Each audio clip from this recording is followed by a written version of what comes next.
Sam Cassell has been coaching 15 years. He got rings as a player, as a coach. When does he get a chance? Greetings and salutations. Welcome to the Eye Coaches Podcast. I am your host, Dr. Keith Adams. And on this Wind Up Wednesday edition, we're getting ready for the NBA season. In segment one, we're talking about the importance of the work before the work and get the panel's reaction to some of these NBA teams prepping. Segment two, WNBA playoffs. One, will we have sweeps? Will we have winners? Will we have the finals ready? We're going to talk about that. And in segment three, our focus story. And again, I can't wait to hear our panel's thoughts. Basketball finally matters, kind of. We're going to talk about Gonzaga's pending move to the Pac-12. But first, I'm a planner. And basketball is starting not just for pros, but colleges will be getting in, and high schools will be getting in soon. And it's really important to do the work before the work. So I'm going to give a team update and then get our panel's reaction to the team update. And begrudgingly, we'll start with the Lakers. Gentlemen, JJ Redick said he hopes his team's calling card is efficiency, where it ranks in offensive and defensive efficiency and how efficiency they are with time. That's what he's going to use. LeBron James has said he didn't spend a lot of time with Redick over the summer. That gives me pause. And Redick talked about using a 9-man rotation, which is in my wheelhouse. And yes, Ronnie James got some preseason minutes. So I'm going to start with our coach, Alfred Johnson. Coach Johnson, one, it's good to see you too. Any thoughts on the Lakers as they prep for this season with JJ Redick as their head coach? Well, good morning, gentlemen. I do think his statement about efficiency is really a good statement. That is a true way to determine the efficiency of what his team is doing successfully, both offensively and defensively. A 9-man rotation, that is very feasible. That is good. That's what I try to use. Bronny James, he's going to get minutes in the preseason, but he needs to be ready to go ahead to the G League. He is not ready for the NBA. They're trying to force feed the young fella. Offensively, again, it's not his fault. It's not his fault. But offensively, he is so behind NBA players. He's not ready yet. Remember, he averaged, 5 points in college? Here's a kid. Let's give him that. 5. Yeah, right. And they're trying to make him into something he's not, and I don't think ever will be. The idea of LeBron James not spending time with JJ in the summer, that don't give me pause, because I think LeBron purposely was trying to distance himself because everybody know he helped JJ get the job. I mean, that is clear. And again, the main problem I have with him getting the job is not just no experience, but Sam Cassell has been coaching 15 years. He got rings as a player, as a coach. When does he get a chance? That's a GM question there, and you have told no lies. Will, you are the player. I gave you that information headed into the season. What do you think, sir? It sounds good when you have a plan. They're saying, okay, we're going in. This is what we're going to do. But you can't just look at stats. You can't look at efficiency. You have to actually look at the family of the relationships of the players and running the system that you're running. I do think that you have one of the smartest basketball players on the court right now with LeBron James. Nate McMillan is assistant coach. Scott Brooks is an assistant coach. So we have some good coaches behind him to help fill in the things that he may be missing. Again, I just don't think they have a good built team. I think I think they're going to try and do Bronny and trying to give him as many minutes as they can early on, which is probably the best chance because as the season goes on, they're going to realize, like Coach says, he doesn't got it. And this is going to be a grind for him because, again, people always forget you go from 30 games, and sometimes you have some cupcakes, and then you play 82 games and there are no cupcakes. There's no, night that you're like, oh, well, so-and-so ain't playing. No, everybody is playing and your name is Bronny James. You're going to get 100% when you get on the floor. Nobody's going to go easy. They're going to try and embarrass you. There's going to be a learning curve for him. I hope he can, and I hope he mentally, this is going to be a big season for Bronny James for mentally that he's never seen in his life. I mean, he's never been the best athlete, or the biggest name, but we'll see, man. The Lakers will always be lurking. I don't know if they're good enough, but I think they're good enough to make the playoffs. I think they have enough talent, good players. I think they have a decent coach. I think they have good ideas. But we'll see what happens, man. All comes with injuries and things like that. And JJ Redick got to figure it out. But I think they're excited. Right. So, Mike, I love having you here because you're a fan and you follow the NBA. I've known Mike 20 years and he's a big NBA follower. When I tell you that information that I provided for the Lakers, Mike, what does the regular fan think? I mean, I think focusing on efficiency, analytics, that's a good start. You have to do that to win in cross sports nowadays. You have to figure out how to maximize whatever you're trying to do offensively, defensively. The head coach not talking to the assistant coach over the summer is a problem. LeBron's the head coach, and he's not talking to his assistant. He's got to let him know what he wants. That concerns me.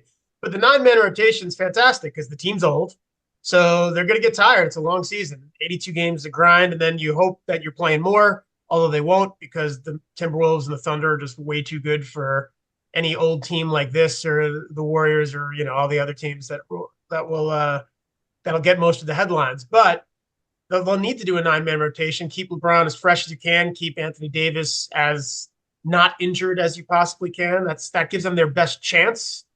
But in the end, they're the past, right? Like, I don't think JJ Redick's the right hire. He has as much experience as I do coaching my daughter's middle school basketball team. But it doesn't matter because I don't think there was a hire that you could put there that was going to make up the difference. For the Thunder were really good last year and they're better. They made good picks and they're older. The Timberwolves were really good last year and again they're trending upwards. The Spurs are going to start to be a problem when that guy who's a complete freak of nature starts to get pieces around him. Like how is this Lakers team, I don't care who the coach is, supposed to compete? They're not. They need a bad coach so they can lose, so they can get picks, so they can compete, because that's how this actually works.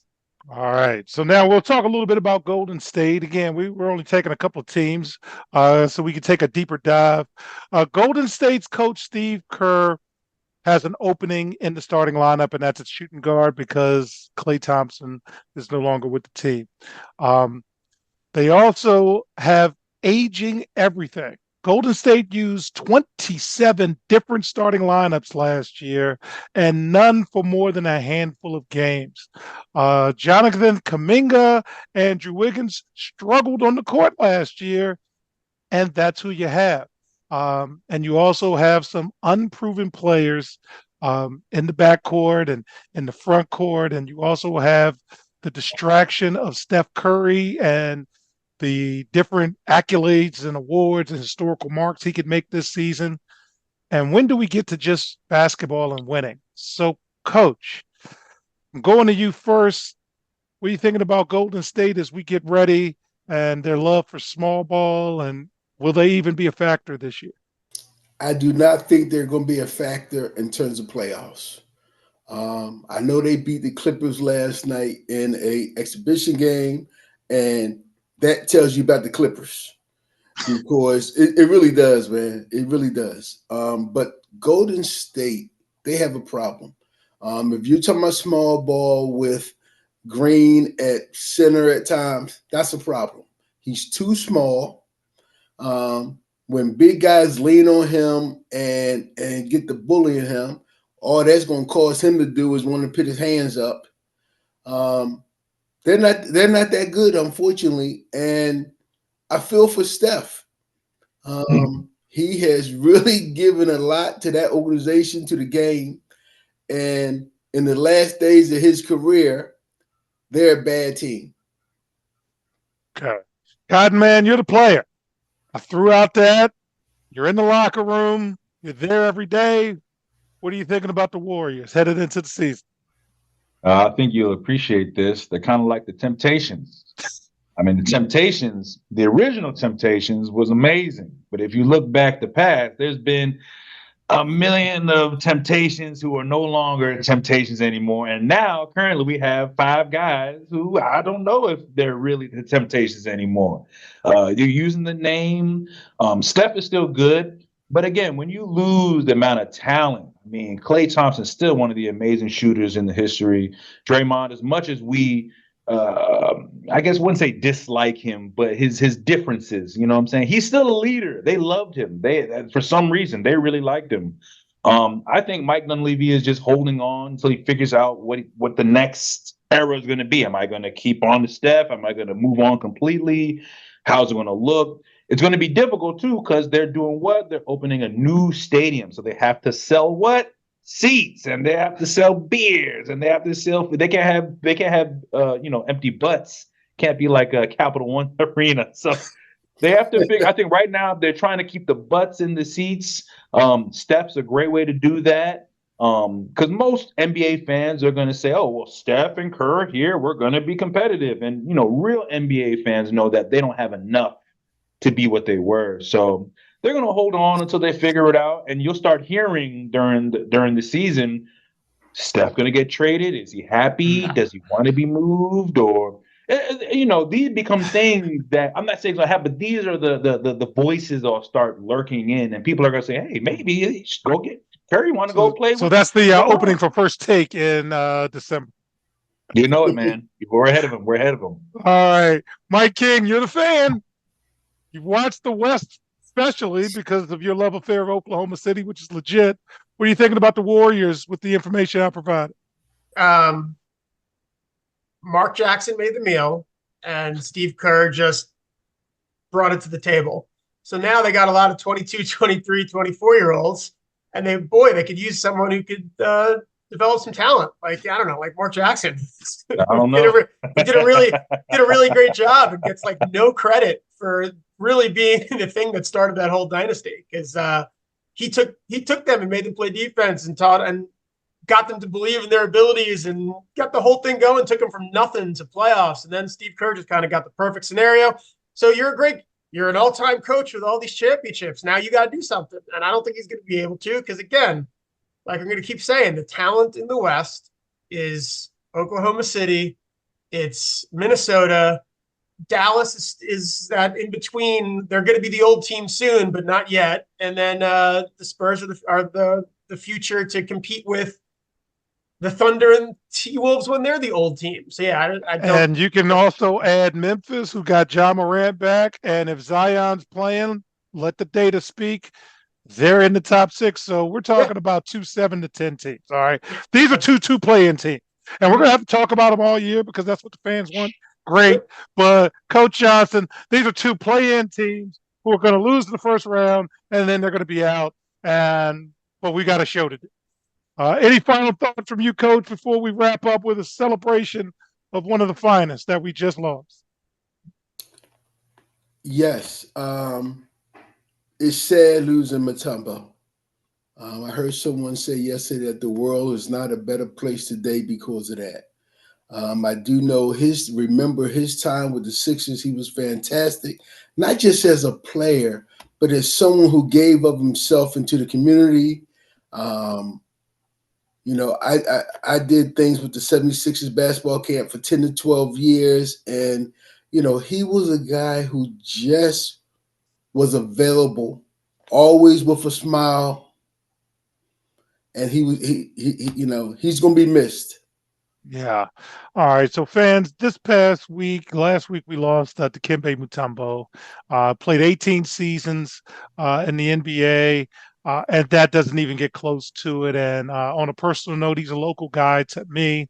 He's a former Georgetown center. I've done a lot of work with Georgetown. John Thompson was a mentor of mine. He always was free with his time. And Dikembe was an ambassador.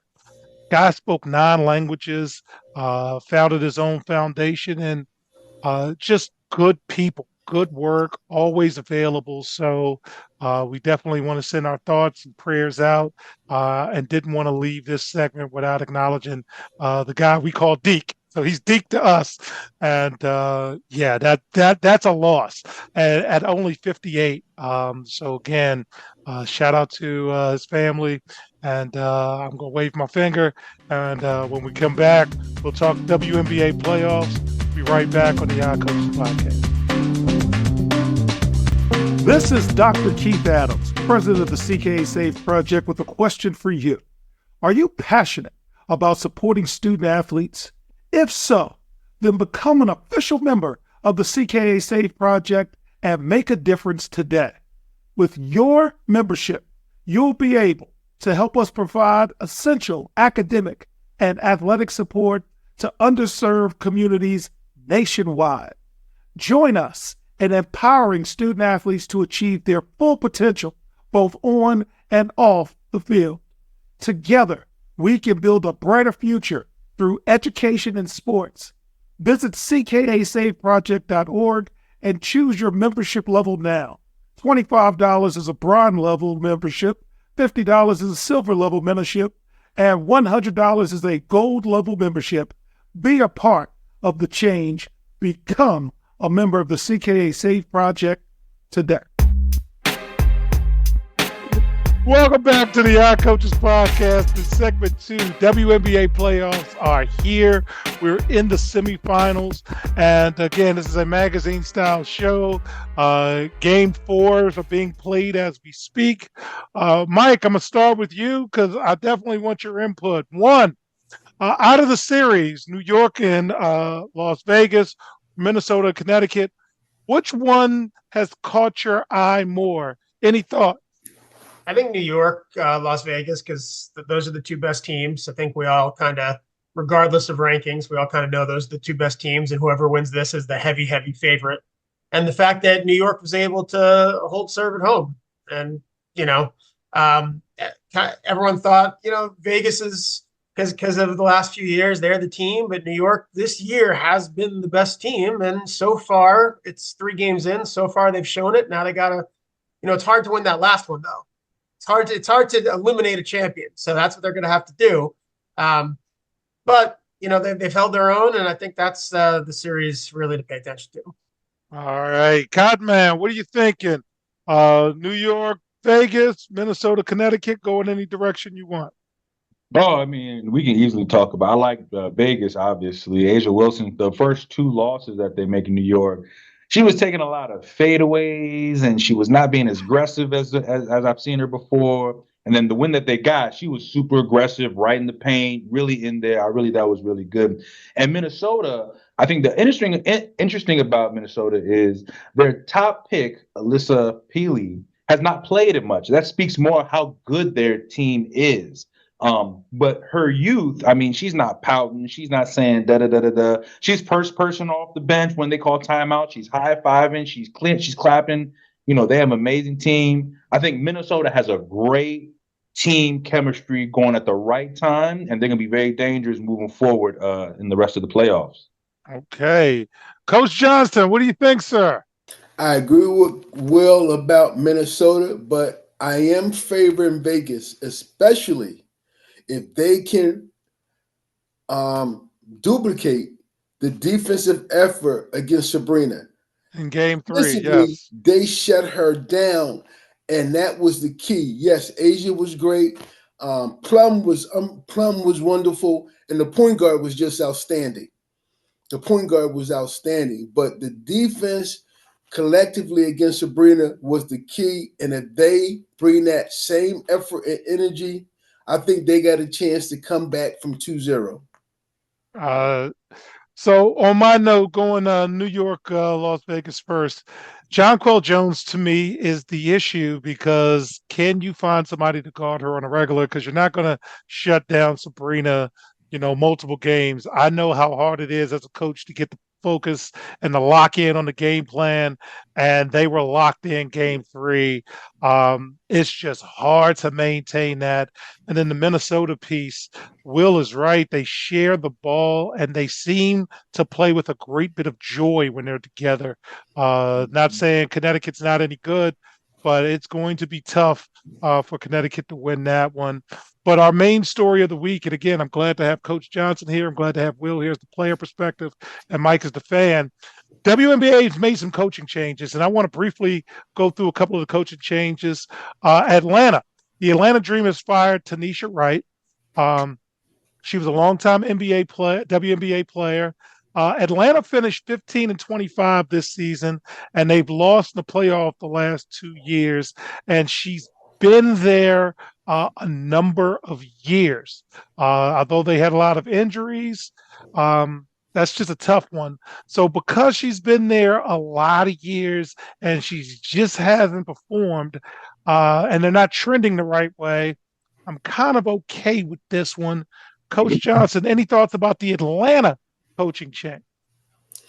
Unfortunately, based on her record since she's been there, it was time for a coaching change if they're serious about winning. Not that she didn't want to win, but her record just showed, one, she was probably not getting through fully to the team, or it's just time for another voice in the locker room for another direction in terms of play style. Yeah. And Mike, I wanted to ask you this. Atlanta's on its fourth ownership group since the franchise started in 2008. From a fan's perspective, what do you think about that? I mean, that usually you get you get a team and keep it, right? Just because you're making money. I think WNBA is going to be making a lot more money. I think there's going to be less of stats like that that'll stand out. Okay. And Will, as a player, a lot of key injuries this year for Atlanta. Ryan Howard missed 10 games. Ariel Power missed 23 of 40 games. Jordan Canada missed 20. Cheyenne Parker Tyrus missed 15. In the locker room, how do you take this fire? Sometimes when you look at yourselves and say, how are we preparing for the season? I mean, how am I? What workouts am I doing that help me move forward? I mean, maybe you're using too much weights. Maybe you have to use more plyo. Maybe yoga. Maybe actually basketball conditioning is better.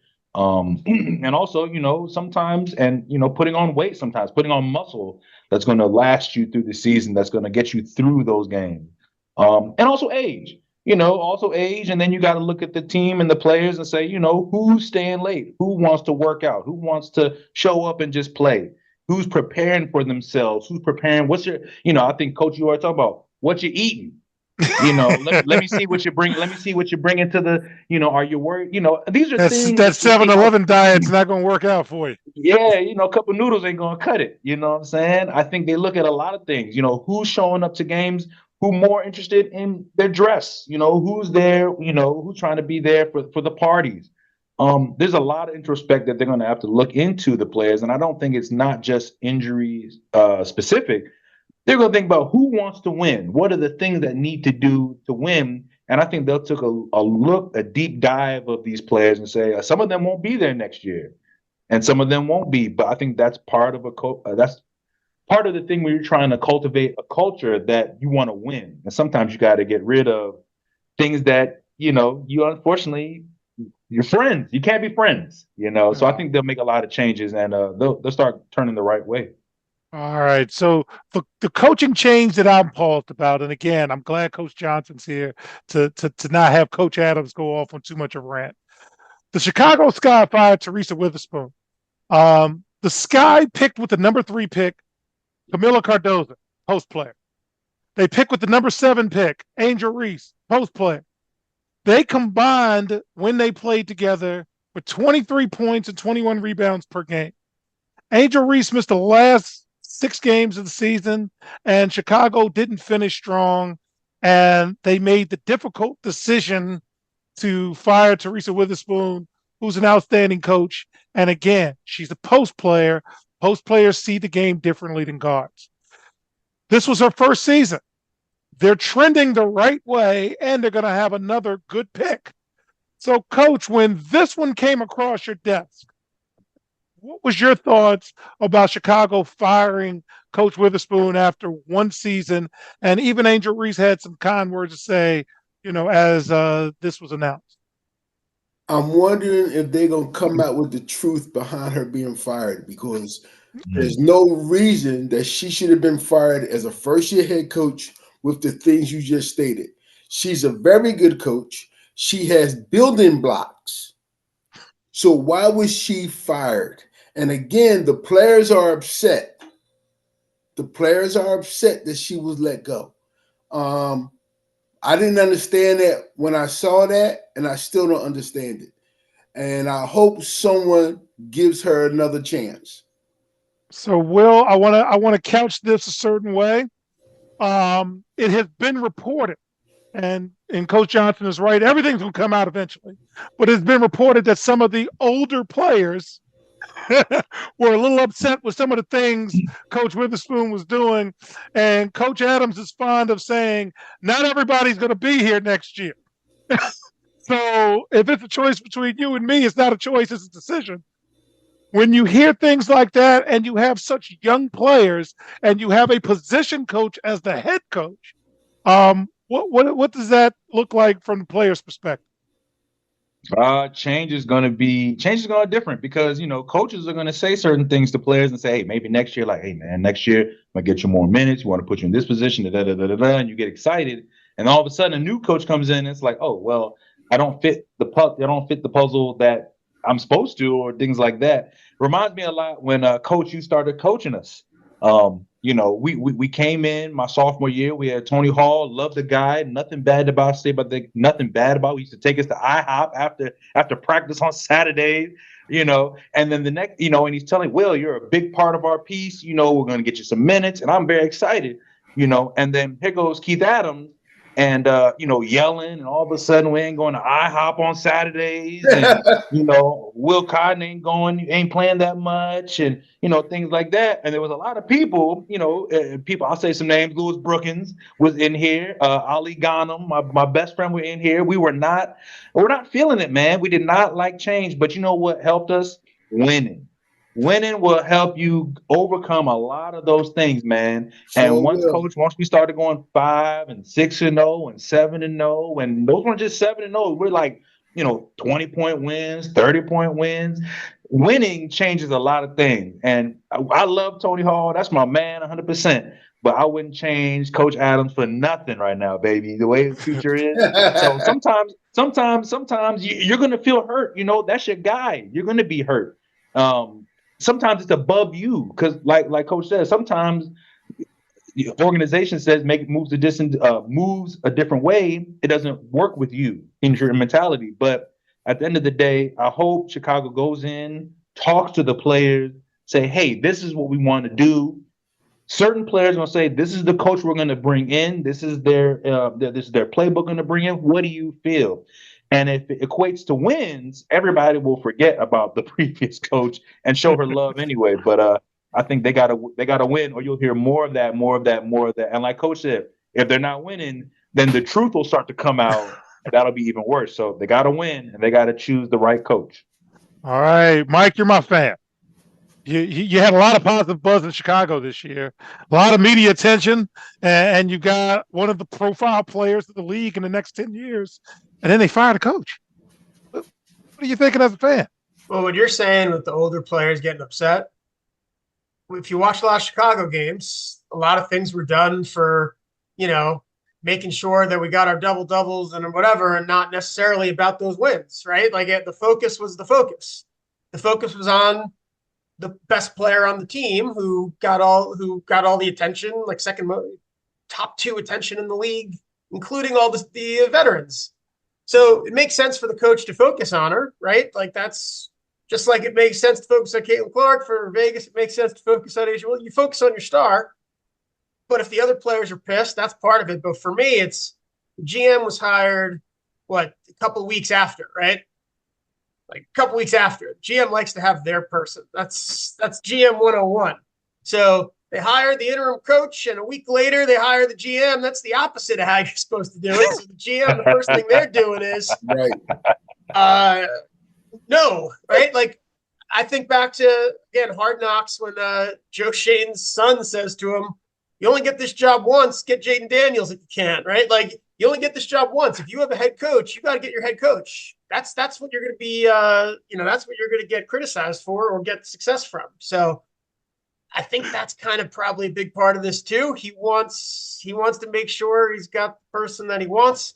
But in the end, everything that organization does right now should be making their 2 draft picks happy because they're both really good. I think Cardoso gets overlooked because Angel Reese is more of the story, but she was the number 3 pick for a reason. She was a higher pick for a reason.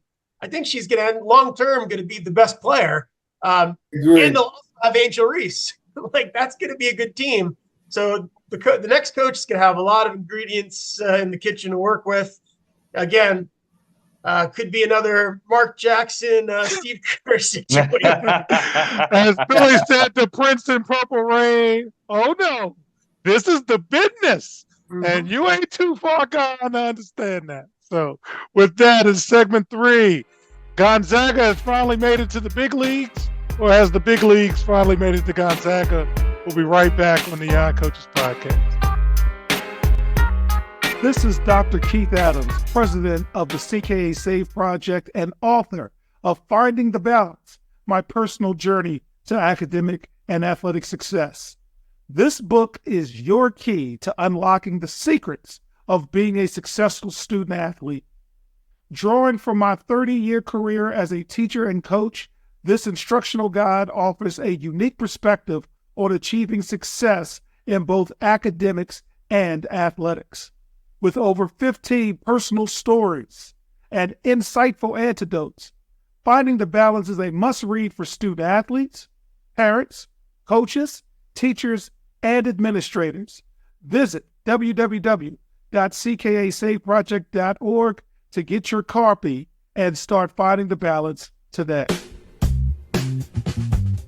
Welcome back to the Young Coaches Podcast in segment 3. I am fond of saying football has killed basketball and football doesn't care, but now basketball finally matters, kind of.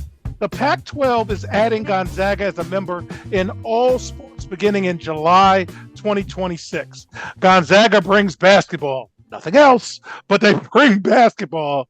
In addition, Stu Jackson, who's the commissioner of the West Coast Conference where Gonzaga was, said Gonzaga was a valued member of the WCC for 4 decades, so he already knows that it's over and there's no need to fight.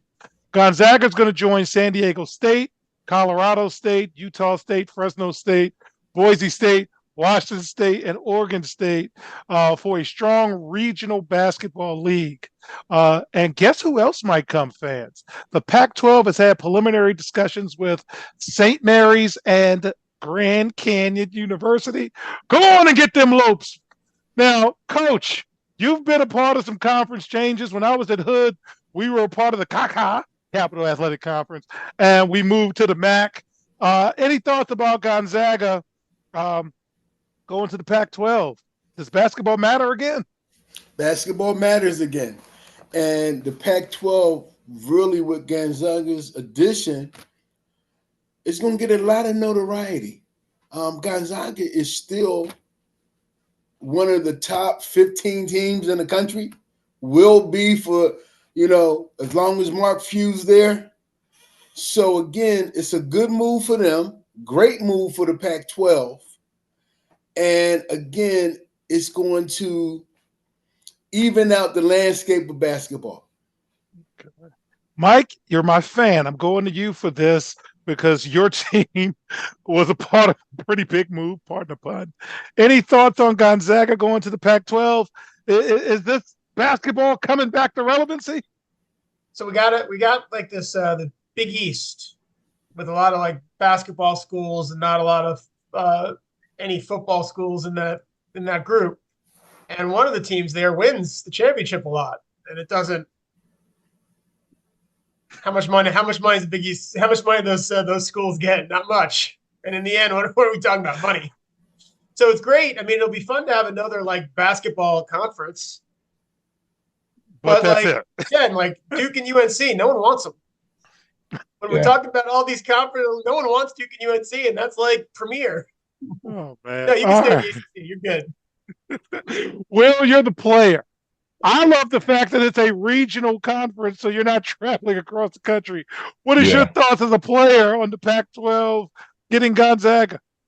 I think, as a bigger conference, I would be excited as a player. I think we would get a lot more eyes on my skills, and obviously puts me in the tournament a lot easier because if I win the Pac-12, I'm in the tournament regardless.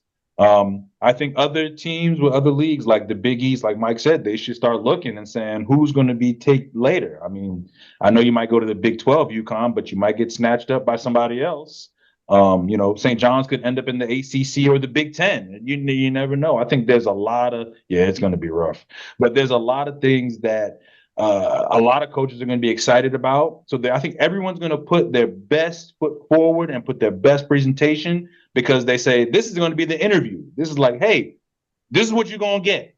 So if you bring it into the Big 12, you're going to bring in the SEC, if you're going to bring in the Pac-12, this is the player that you're going to get. And I think that's what's going to happen. Teams are going to conferences are going to start poaching teams and say, hey, you play over here with us, make it stronger.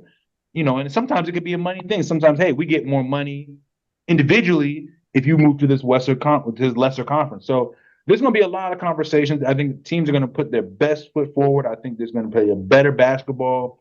I think knowing that there's going to be an opportunity to make more money moving to different conferences. So it's interesting what's going to happen. But we'll see who ends up where at the end of the day. Because it seems like conferences are just picking whoever they want. Just like, I'll take him, like a la carte. That's what's going to be. Coach, I wanted to ask you while I got you here. I know you've had a long, illustrious career. I've never coached at a college with football. I coached at a high school with prominent football programs when I was at Paint Branch and when I was at Springbrook. But we had a very good working relationship. Shout out to both of the football coaches that I work with because I was extremely close with them, and a lot of our players played both. Have you worked at a school that had football, and what was that experience like? I actually loved it. I loved coaching at schools with football. It is a great recruiting tool. Homecoming is off the charts. I was at Tuskegee University that had a tremendous football program. Elizabeth City, Alabama State, Tennessee State, all good football teams, all great football teams, great football coaches. Got along with them all, but from a recruiter standpoint, I loved it because football weekends is a great time to bring in recruits. They see tons of students. There's a lot going on. There's a different energy. Now, I've been places also like where I'm at currently, no football. Basketball is the biggest thing. We make it work. But there is something about football that really works in terms of recruiting and bringing kids on campus. Yeah. And I got Mike King here. I want to have this conversation with him. As an athletic director, one of the things I used to tell people who I worked with is we've got 5 chances at the beginning of the school year to not have a good school year and to have a great school year. And that's the 5 home football games that we had. Because as much as you love soccer, I used to coach soccer, shockingly to many people. I was a halfway decent soccer coach. But if you want people get a good start to football. Mike was at a school who, historically speaking, has had a good football program, but the last, let's just say, quarter century, we had 1 or 2 years where, I'm seeing people I haven't seen in 20 years. Mike, any thoughts to that before we wrap up? I think that year started with like a Washington Post article about the losing streak. Wasn't that the same year? Wasn't something like that? I think it was something like near decade without a win, and then 10-2 or 11-1 or whatever it was. And I mean, it was so different. The school year was not just like the school year, like you felt it in the building, was so different when the football team was not just good, but was good enough to beat prominent local schools. Prominent local schools, because they're not good anymore. Schools in the playoffs that just making the playoffs was huge. But then getting a win against, a state at that time powerhouse was, it was crazy stuff. And getting to play against other powerhouses that they weren't able to having people at games. That's a wonderful thing. Now, Will, I do want you to wrap this segment up. Will played on a team that was prominent. Football was nice and all, but no one cared. They cared about us, and we joked and said we were the Beatles. We sold out everywhere we went. 5:15 game, doesn't matter. 7 o'clock game, doesn't matter. Saturday, doesn't matter. We actually had to host our own holiday tournament because we kept giving other people money and said, darn it, we need this money ourselves. And our girls team, they're like, I hope we're the first game because you guys give us a crowd in the third and fourth quarter and everything rocked with that. Any thoughts about being a primary basketball school, even with football, Will? And I'll let you wrap us up. Oh man, it's all about including the students. I went to St. John's, and St. John's is all basketball. I mean, that's the biggest thing we got. Our homecoming was a soccer team, and nobody went. Nobody went. Unfortunately, when I was at, we were going, and shout out to Norm Roberts, the head coach, and a couple of players I went with. He wasn't very outgoing in terms of you would see him, you would say, "Hey, what's going on, coach?" And hey, I was going to keep it moving. So the students didn't really feel connected to him. You know what I'm saying? Once we went over after I left, graduated, we got Steve Lavin. Lavin was much more better. More energy, more kind of like a mayoral kind of thing. He would go around, hey guys, how's it going? You coming to the game? You coming to the game? And I would come back after the games and it would be packed. I mean, people would be, clamoring, trying to get in. One of the things is you'd have to go to Madison Square Garden. Now, for us as a student, it's a trek. It's a trek to get in Queens, to get all the way to Manhattan, and then obviously, a coach can change the energy of the campus. You don't necessarily need to have football, but it helps that you need like a coach like a Keith Adams, like a Steve Lavin, somebody who goes out and really promotes and push and gets in. Hey, I ain't gonna lie, has a loud voice. That gets kids excited, man, because kids want to be part of the school, and a lot of times they can't be part of the school because it's like, I don't want to be part of a club or this stuff. But basketball gets people, or football gets people excited.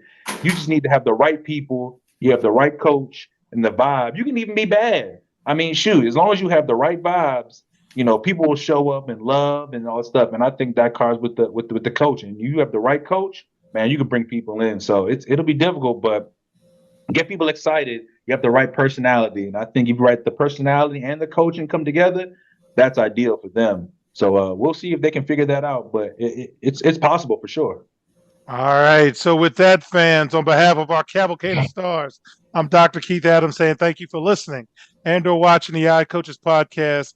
And we'll see you on the sidelines. Until next time, take care. The iCoaches podcast is sponsored by the CKA Save Project. The CKA Save Project is an industry leader in providing student-athlete academic and athletic support. From assessing student-athletes' academic and athletic skills, to measuring and monitoring student-athlete academic progress, to improving student-athlete time management and organizational skills, the CKA Save Project provides wraparound services for student-athletes from middle school through college.